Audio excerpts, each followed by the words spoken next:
inovação disruptiva. Como que empresas como Blockbuster e Kodak, impérios gigantescos, simplesmente ruíram diante de pequenas startups que não tinham tanto dinheiro, não tinham tantas pessoas, não tinham um décimo do que tinham empresas que ninguém no mundo conseguia competir. O que foi que fez com que essas empresas simplesmente não conseguissem competir com um pequeno entrante no mercado? Essa é a questão que o Clayton Christensen, professor de Harvard, tenta responder na sua tese, que é brilhantemente descrita no Dilema da Inovação, em que ele traz esse conceito que hoje é muito conhecido por ser uma inovação radical e tecnológica, mas que na verdade não tem nada a ver com isso. O conceito de disrupção surgiu a partir da pergunta que o Clayton queria responder, que é: por que empresas que são consideradas as melhores do seu mercado, que ninguém consegue competir com elas, que elas são extremamente bem gerenciadas, tropeçam diante de pequenos entrantes no mercado? E isso não tem nada a ver com o fato deles terem ficado preguiçosos ou deles não investirem em tecnologia ou inovação. Muitas dessas empresas tinham investimentos pesados em inovação, muitas das quais eram extremamente radicais para os seus respectivos segmentos. E disrupção, a bem da verdade, não tem nada a ver com isso. E o exemplo que ele usa, que é super emblemático, vem a partir do mercado de disco rígido. O mercado de disco rígido, na década de 70, ele era essencialmente constituído de mainframes, ou dos servidores, fundamentalmente.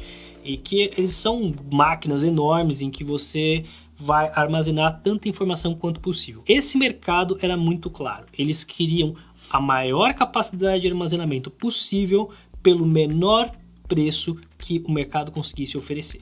E era aí que o negócio estava indo, era para esse caminho que o negócio estava encaminhando. Em algum momento alguém começou a se perguntar: bom, mas se a gente oferecesse um disco rígido que fosse menor em tamanho, fisicamente menor? As mesmas empresas que já estavam ali à frente desse mercado, liderando esse mercado, tentaram oferecer para os seus clientes, eles simplesmente não tinham interesse naquilo, porque espaço físico não fazia muita diferença para um servidor e no final das contas a performance era inferior, a tecnologia não era tão boa em relação ao armazenamento. Eles precisavam de mais armazenamento, mais barato, e esse tipo de servidor simplesmente não atendia esse requisito. Mas alguns novos entrantes pegaram essa tecnologia que já estava ali, que não era das mais novas, era uma coisa meio reciclada, e começaram a oferecer para quem quisesse comprar.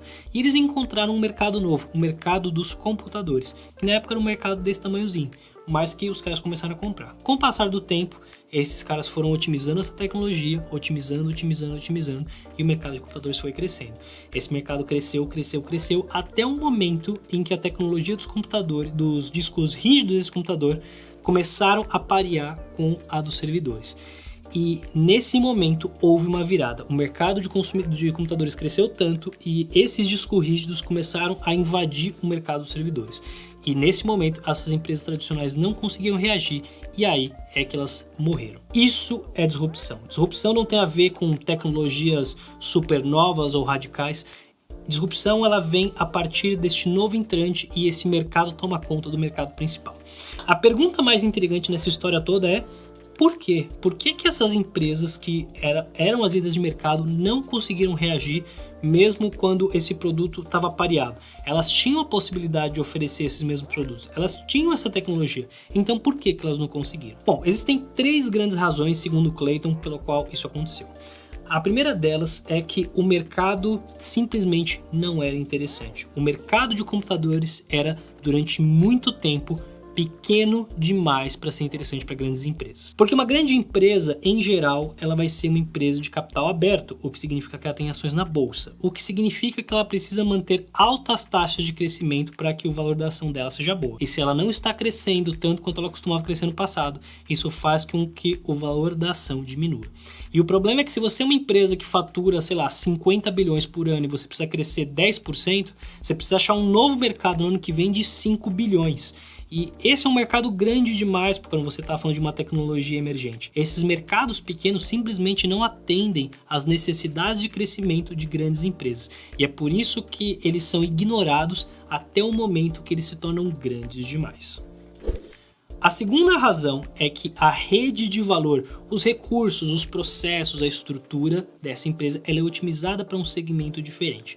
Uma tendência comum de mercado é que as empresas busquem sempre margens maiores e preços mais altos, porque afinal de contas é muito melhor você operar com margens mais altas e com clientes que pagam mais. E o problema disso é que isso faz com que essas empresas construam processos e formas de trabalhar que são coerentes com esses mercados. A questão é, os mercados disruptivos, como foi o caso dos computadores nessa época, eles operavam com margens muito menores e um processo de entrega muito diferente. Então uma coisa é você comprar um disco rígido em massa para uma fazenda de servidores que você vai colocar num galpão, e uma outra coisa é você comprar um disco rígido personalizado para o seu computador que precisa ter configurações diferentes. Isso faz com que os processos, a manufatura e vários outros elementos sejam drasticamente diferentes. E mais importante, como esse mercado novo ele é um mercado com margens mais espremidas, na hora da disputa por preço, esses novos entrantes têm uma grande vantagem sobre empresas mais estabelecidas. E essa é uma das razões pelas quais eles têm tanta dificuldade de brigar. Porque, por mais que eles sejam pareados em termos tecnológicos com o passar do tempo, a empresa entrante de tecnologias disruptivas, ela consegue manter um preço mais baixo, porque a empresa maior tem processos que são simplesmente inadequados em relação a essa empresa nova. O mais importante é que quando você tem uma nova oferta de um produto que ela é equiparável de acordo com o seu mínimo padrão de qualidade, novas dimensões surgem para a escolha dos consumidores. Então, antes de você ter uma opção de disco rígido fisicamente menor, o mercado de mainframes, ele não tinha muita opção, era aquela opção e aquela opção. Então ele simplesmente olhava para quem conseguia atender a demanda que ele tinha em termos de espaço. Uma vez que você tem uma segunda opção que te oferece o mesmo parâmetro de qualidade que você precisa nisso aqui, você começa a olhar outras dimensões do produto, como por exemplo, confiabilidade. O quão confiável é esse produto no longo prazo? Como por exemplo, conveniência, o quão conveniente é a utilização ou instalação ou implementação desse produto.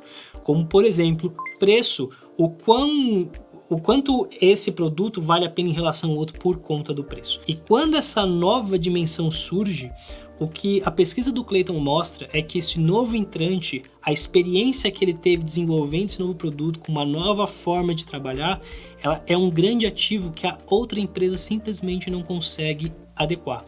Porque ela é, de uma certa forma, um pouco refém dos seus clientes antigos. Ela ofereceu o produto, ela mostrou a mesma coisa, e o cliente falou, mas eu não quero, mas eu não ligo para isso. Ele é incapaz de aprender da mesma maneira que a nova empresa é, porque a nova empresa tem parâmetros diferentes, ela tem as informações de diferentes mercados, coisa que a empresa que está no segmento anterior não consegue. Ela é míope.